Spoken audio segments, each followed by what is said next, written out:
We're opening the relationship on my side only. You're too loyal to see other people. I said, fair enough. Took a business trip and never came back. Weeks later, she texted she'd made a mistake. I didn't reply. Hey viewers, before we move on to the video, please make sure to subscribe to the channel and hit the like button if you want to see more stories like this. Thanks. I met Jenna 5 years ago at a mutual friend's barbecue in the suburbs. She was this vibrant, ambitious graphic designer with big dreams of starting her own freelance business. And I was the steady IT guy working for a mid-sized firm downtown. From the jump, I was all in. I saw a future with her. House kids, the whole package. I wasn't the flashy type. I prided myself on being reliable, the kind of guy who shows up when things get tough. And things did get tough early on. About a year into our relationship, Jenna hit a rough patch. Her job at a small agency folded during some economic dip and she was out of work for months. I stepped up without a second thought. I covered our rent on the cozy apartment we'd just leased together, picked up extra shifts to pay for her online courses so she could build her portfolio, and even helped her network by introducing her to some contacts from my office. There were nights I'd come home exhausted from debugging code all day, only to spend hours brainstorming logo ideas with her or proofreading her pitches to clients. I turned down a promotion that would have meant relocating because it would have disrupted her momentum. We're a team, I'd tell her. Your success is our success. She'd hug me tight those nights, whispering how lucky she was to have someone so loyal. It felt good, you know, like I was building something real. We talked about marriage casually. No ring yet, but it was on the horizon. I even started squirreling away savings for a down payment on a place of our own. Little did I know that loyalty she praised so much would become the weapon she used against me. Fast forward to last spring, Jenna's freelance gig had finally taken off. She landed a couple of big clients, and suddenly she was attending industry mixers and happy hours almost every week. I was proud, cheering her on from the sidelines, but I started noticing changes. She'd come home late, phone glued to her hand, giggling at texts she wouldn't share. Our date nights turned into her venting about how stifling our routine felt. We need more spark, Alex, she'd say vaguely. I chalked it up to stress and suggested a weekend getaway, but she brushed it off. Then came the night that shattered everything. It was a Thursday, pouring rain outside, the kind that drums against the windows like an accusation. I'd made her favorite pasta from scratch, hoping to reconnect. We were sitting on the couch half, watching some mindless show when she set her plate down and turned to me with this calculated look. Her eyes were steady like she'd rehearsed this. Alex, we need to talk about us. She started, her voice even almost businesslike. I've been thinking a lot lately. Our relationship, it's solid, but it's not exciting anymore. I love you, but I feel like I'm missing out on experiences. I want to open things up. I blinked fork halfway to my mouth. Open things up, like an open relationship. She nodded, leaning forward as if explaining a simple concept to a child. Yeah, exactly. On my side, at least. I need space to explore, meet new people, have some fun. But you're too loyal to see other people, right? You'd never do that to me. So it'd be one-sided for now. It's not cheating if we're honest about it. Her words hit like a gut punch. Too loyal. It was like she was twisting my best quality into a flaw. I sat there staring at the steam rising from my uneaten food, replaying all the sacrifices in my head. The missed promotion, the late nights supporting her dreams the way I'd always put us first. And now she wanted a hall pass because I was too loyal to use one myself. What brought this on? I managed to ask, keeping my voice steady, even as my mind raced. She shrugged a small smile playing on her lips like she was proud of her boldness. I've met someone, Mark, from one of those networking events. He's adventurous, pushes me out of my comfort zone. We've been talking and, well, I want to see where it goes. But I don't want to lose you. You're my rock, Alex. This could make us stronger.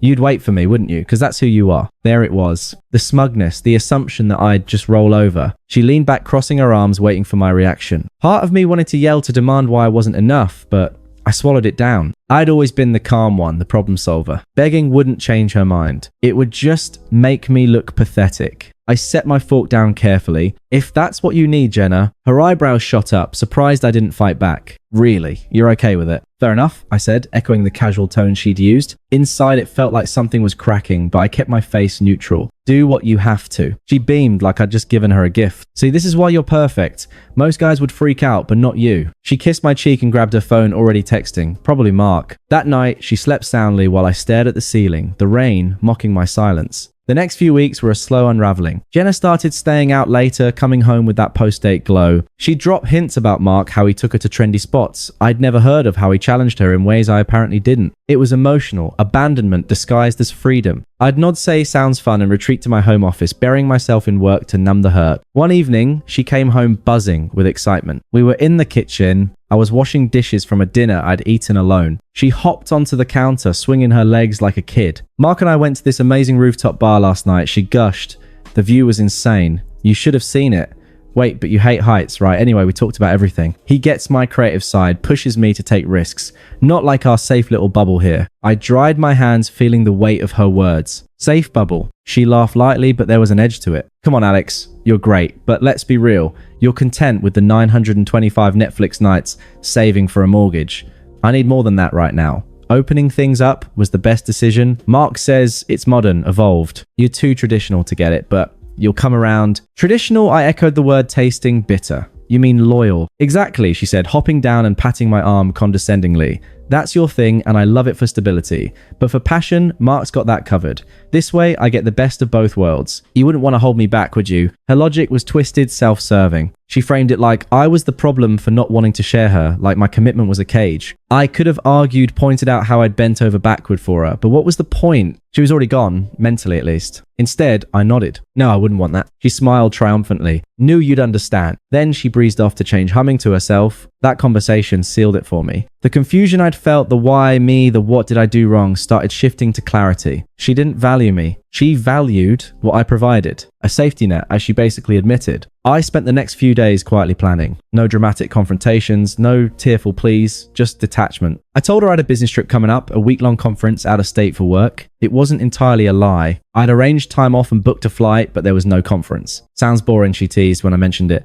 Mark and I might hit up that new club while you're gone. Fair enough, I said again. The word's now a mantra. The day before I left, I packed methodically. Not just clothes, important documents, my laptop, a few sentimental items from my side of the family. I transferred half our shared savings to her account, fair split, no arguments, and cancelled the joint subscriptions quietly. She was out with Mark that night, so I had the apartment to myself. I sat on the couch, the same one where she dropped her bombshell, and let the silence sink in. It hurt, yeah, deeply. I'd invested years, emotions, dreams, but in that quiet, I realized something. Her betrayal wasn't just about Mark. It was about her disrespect, her entitlement. She'd taken my loyalty for granted, weaponized it. Walking away wasn't revenge. It was self-preservation. The next morning, I kissed her goodbye at the door. She was half asleep, mumbling, have fun, without looking up from her phone. I welled my suitcase out, got in the cab to the airport, and that was it. I flew to a quieter town a few states away where an old college buddy had offered me a couch while I figured things out. No forwarding address, no dramatic note, just gone. For the first week, I didn't check my phone much. Work emails, sure, I'd remote logged in to keep my job steady, but personal stuff, radio silence on my end. I hiked trails, I'd never seen read books, I'd put off even started journaling to process the mess. The confusion faded into a dull ache, then resolve. I wasn't her rock anymore. I was my own. Texts started trickling in around day 3. Hey, how's the conference? Then miss you. Mark's fun, but it's not the same. I read them, but didn't reply. By day 5, they turned curious. Everything okay, call me. Still nothing from me. Weeks blurred by. I extended my trip, told work I needed remote flexibility for personal reasons. They were cool about it. I found a short-term rental in that town, started exploring job transfers. The silence felt liberating. No more walking on eggshells. No more being the backup plan. That's when her messages escalated, but I'll get to that later. For now, just know disappearing was the calmest power move I ever made. It was about a month after I left that the first cracks in Jenna's new life started showing. I didn't hear it from her directly at first. Mutual friends, the ones who'd stayed neutral, began dropping hints in group chats. I'd muted most notifications, but I caught enough to piece it together. Mark, her adventurous fling,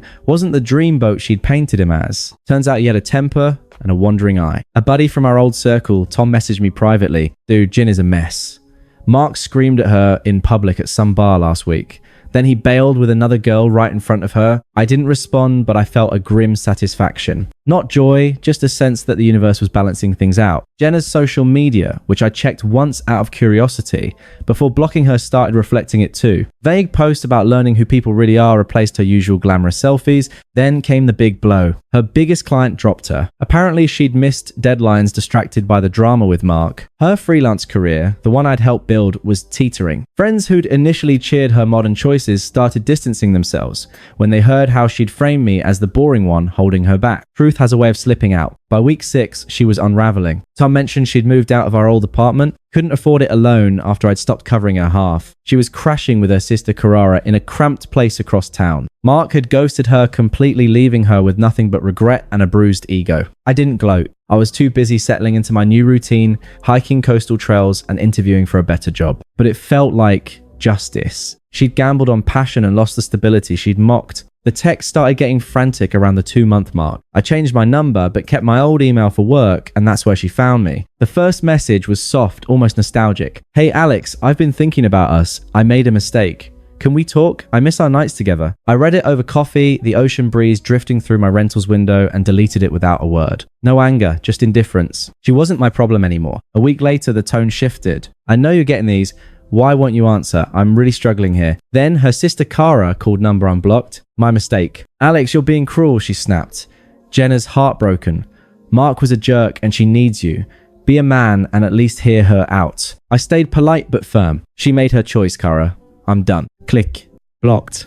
By month 3, Jenna's emails turned desperate. "I know I messed up. Mark was a mistake. He used me, humiliated me. You were always so good to me. Can we just meet? I'll come to you." I didn't reply. Then came the voicemails forwarded through a mutual friend who hadn't gotten the memo to stop sharing. Her voice cracked. "Alex, please.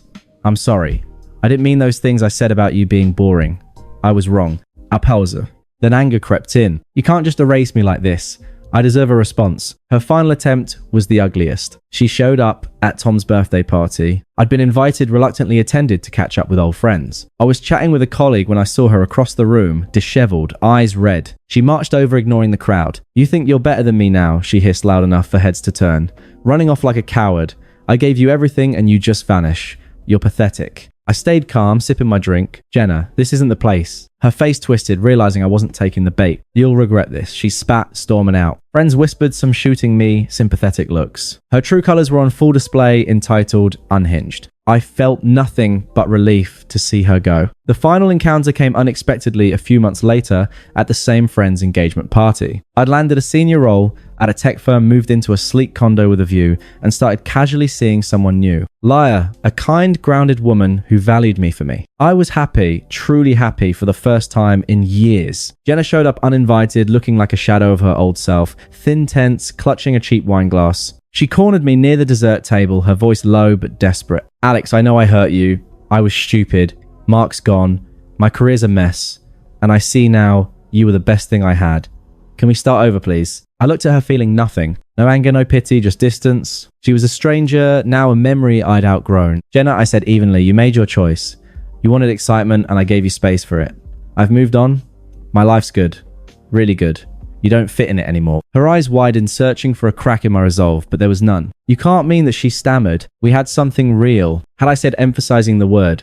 "That's past tense. I'm not your rock anymore." Laia walked over, then smiling, and I introduced her casually. "This is Laia, by the way." Jenna's face crumpled, the reality hitting her. She'd been replaced, not just in my life, but in my heart. She mumbled something incoherent and left, nearly tripping on her way out. I didn't watch her go. Later, Tom told me she'd cried in the parking lot, but it didn't faze me. I was done carrying her weight. Looking back, disappearing was the best thing I ever did. I learned my worth, built a life that's mine, and found peace. Jin is a footnote now, a lesson in not settling for someone who sees loyalty as a weakness. If you're reading this, don't beg for someone who doesn't value you. Walk away. The silence speaks louder than any argument ever could. Thanks for watching. Make sure to subscribe to the channel and hit the like button. What do you think about this story? Share it in the comments.